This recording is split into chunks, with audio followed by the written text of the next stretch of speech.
हरिओम प्रिय दर्शकों, यदि आपकी मीन राशि या मीन लग्न है तो इस वीडियो को पूरे ध्यान से देखिएगा, समझिएगा। इस वीडियो में हम समझने वाले हैं, जैसे कि आपने थंबनेल में पढ़ा, कि वैसा होने से कोई रोक नहीं सकता है। क्यों कोई नहीं रोक सकता है और क्या होने वाला ये समझेंगे। क्यों नहीं रोक सकता, सबसे पहले हम ये समझते हैं। और प्रिय दर्शकों, मैं बता दूं कि ये वीडियो संभव है कि इससे पहले आपने कई ऐसी वीडियो देखी होगी, क्योंकि ये वीडियो थोड़ा समय के अभाव की वजह से थोड़ा सा लेट है। ये वीडियो आपको कल ही प्राप्त हो जाना चाहिए, 1-2 दिन पहले और भी, क्योंकि हम बात कर रहे हैं राहु की।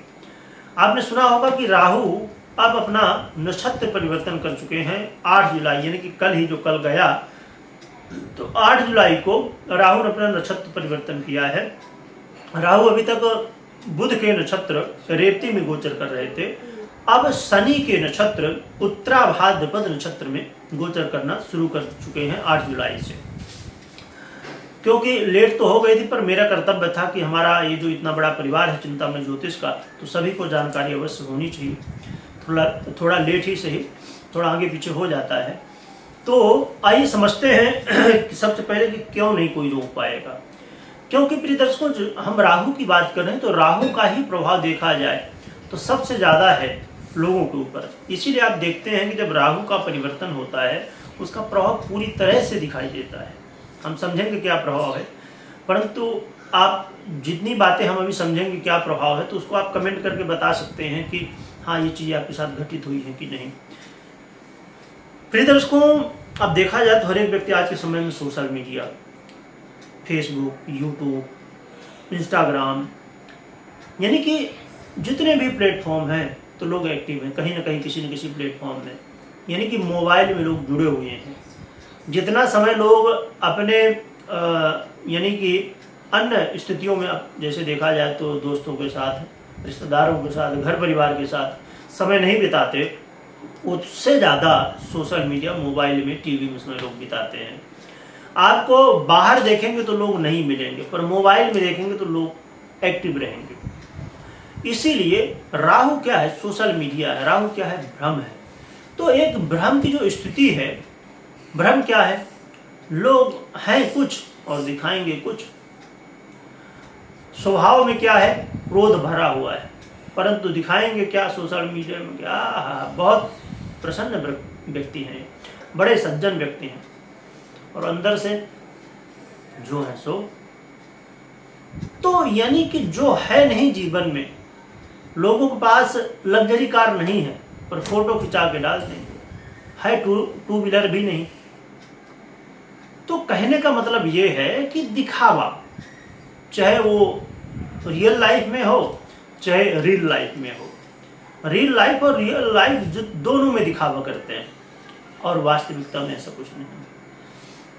कहने का मतलब कि राहु के प्रभाव में चाहे झूठ बोलना हो, चाहे गलत काम करना हो, धर्म के प्रति, धर्म के अनुसार कर्म ना करके, आज का जो हम विदेशी फैशन को फॉलो करते हैं लोग। अब देखा जाए कि अब जब ये लॉकडाउन हुआ कोरोना के समय, तब मालूम पड़ा बहुत सारे लोगों को, मुझे भी इतना ज़्यादा नहीं मालूम था कि हमारे भारत के लोग इंडिया में तो रहते ही हैं, भारत में रहते ही हैं, भारत के बाहर कितने सारे लोग रहते हैं। क्योंकि लोगों को अंग्रेज़ों का, विदेशियों का फैशन ज़्यादा अच्छा लगता है, हमारे देश का नहीं। क्योंकि इसमें धर्म है, इसमें सादगी है, इसमें वो अपनापन है, वो अच्छा नहीं लगता है। अब क्या कहा जाए, आप लोग देखते ही होंगे। तो इसलिए राहु का प्रभाव बहुत ज़्यादा है। अब आइए समझते हैं प्रभाव क्या मिलेगा, ये समझ लेते हैं। राहु महाराज इस समय आपके लग्न में ही गोचर कर रहे हैं, तो आपके जीवन में एक बड़ी अजीब स्थिति बन रही होगी कि मैं ये कर लूँ, वो कर लूँ, मतलब एक निर्णय आप नहीं ले पा रहे हैं। मन में, दिमाग में एक बहुत बड़ा कंफ्यूजन बना हुआ है कामों को लेके। ये करना चाहिए, वो करना चाहिए, ये बोल दो, वो बोल दो। कई लोगों के समय नशे की भी लत लगी, कई लोगों को अपने जीवन में अपमान भी सहना पड़ा, और सबसे बड़ा मैरिज लाइफ। यदि आप दाम्पत्य हैं, विवाहित हैं, तो आपने महसूस किया होगा इस समय दाम्पत्य जीवन में आए दिन कुछ न कुछ बातों को लेके अनबन हो रही है, यानी कि एक साथ रहने में भी कई लोग तो अलग ही हो गए। तो यानी कि दाम्पत्य जीवन में कलह का माहौल बनना, जो लोग पार्टनर हैं तो पार्टनर व्यापारी जो हैं तो उनको भी एक दूसरे ने धोखा दिया। आपने अपने कोई भी विश्वास पात्र व्यक्ति है उसको अपना व्यापार आपने सौंप दिया, अपना काम सौंप दिया, जिम्मेदारी सौंप दी और उसने चूना लगा दिया। तो ये स्थितियां बन रही हैं। आपने देखा होगा कि आपके जीवन में संतान के प्रति बड़ी चिंता आपको इस समय देखने को मिली। कुछ लोग जो संतान की प्लानिंग कर रहे थे उनको संतान की प्राप्ति ना हो पाना, उसमें समस्याएं आना। साथ में विद्यार्थियों के लिए बड़ी समस्या रही कि विद्यार्थी चाहे तो रहे थे अंदर से कि पढ़ाई किया जाए, परंतु मन ही नहीं लग रहा है। सोशल मीडिया में दोस्तों यारों के साथ टाइम पास में समय जा रहा है और आपने मेहनत भले की थी, परंतु उस मेहनत का रिजल्ट उतना नहीं मिल पाया। यानी कि जो आप कर्म कर रहे हैं उसका फल आपको नहीं मिल पा रहा है। पिता के साथ अनबन की स्थिति, उनके जीवन में स्वास्थ्य की समस्याएं, और आपने भी महसूस किया होगा कि ससुराल पक्ष से भी कई तरह की समस्याएं। तो ये बहुत सारी समस्याएं राहु महाराज ने आपको इस समय दी और ये समस्याएं बढ़ाने वाले हैं, क्योंकि जब ये शनि के नक्षत्र में गोचर करते हैं तो इनका प्रभाव बहुत ज़्यादा बढ़ जाता है, क्योंकि शनि की ही ये छाया कहलाते हैं और ये छाया ग्रह ही है। तो शनि का एक वो रूप जो और भी ज़्यादा प्रभाव दिखाने वाला इस कलयुग में। तो अब ये समस्याओं को हमने समझ लिया कि समस्याएं क्या हैं, परंतु इसका समाधान क्या है ये भी समझना जरूरी है। समाधान की बात करें तो एक ही सबसे सरल और सबसे प्रभावी समाधान है हनुमान जी की आराधना। हनुमान जी की आराधना आप कर रहे होंगे, संभवतः नहीं कर रहे हैं, क्योंकि अभी मीन राशि वालों की 7.5 जो है तो चल ही रही है। तो संभवतः मीन राशि वालों के लिए 7.5 प्रभावी तो है, पर उतना ज़्यादा भी प्रभावी नहीं है, क्योंकि ये 7.5 जाते जाते अपना पूरा प्रभाव दिखाएगी। तो अभी तो स्टार्टिंग हुआ है, तो संभवतः कुछ लोगों को उतना ज़्यादा प्रभाव ना मिला हो।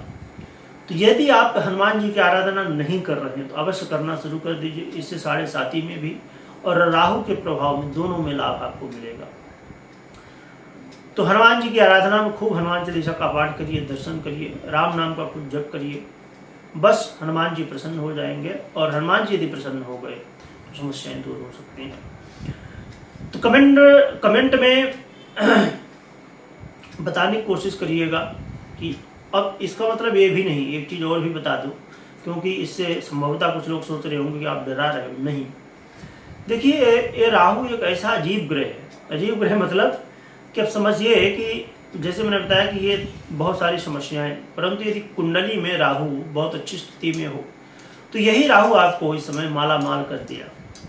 राहु ने बहुत कुछ आपको लाभ दिया है, तो राहु को समझना थोड़ा मुश्किल है। तो अपनी कुंडली में अवश्य चेक करिएगा राहु को, शनि को, देवगुरु बृहस्पति को, और उसके बाद ही कोई निर्णय लीजिए, क्योंकि ये गोचर का प्रभाव है। बिना कुंडली का आपको, क्योंकि 50% आपकी कुंडली का प्रभाव, पर्सनल जो कुंडली है जन्म कुंडली, और 50% है गोचर का प्रभाव। तो दोनों के प्रभाव को एक साथ समझना बहुत जरूरी है। कमेंट में जय बजरंगबली लिखिएगा, लिखने के साथ स्मरण करिएगा। वीडियो देखने के लिए बहुत बहुत धन्यवाद।